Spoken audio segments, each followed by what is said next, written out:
હે ફ્રેન્ડ્સ, આજે હું તમારી સામે એક વાત શેર કરવા માંગુ છું કે મેં યુટ્યુબ કેમ શરૂ કર્યું.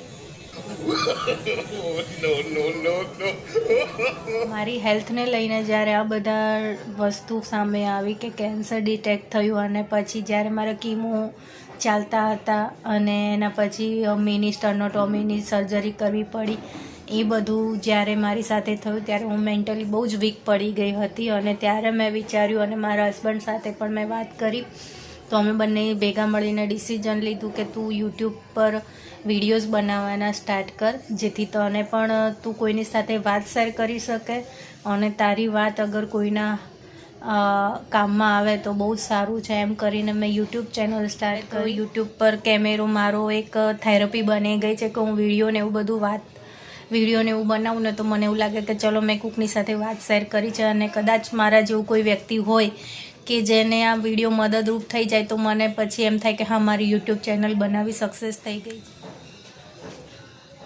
અને હું તમને લોકોને એક જ મેસેજ આપવા માંગીશ કે જ્યારે આપણે કોઈ તકલીફમાંથી પસાર થતા હોય ત્યારે એવું ના સમજવું કે આપણે એકલા જ છીએ. આપણી જોડે બધા જ હોય છે.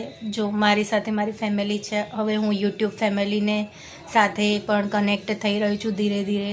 તો મારી ઓડિયન્સ પણ મને સારો એવો સપોર્ટ કરે છે.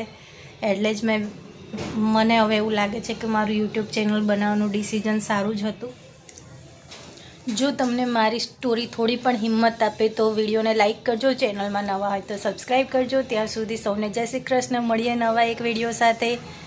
Bye bye.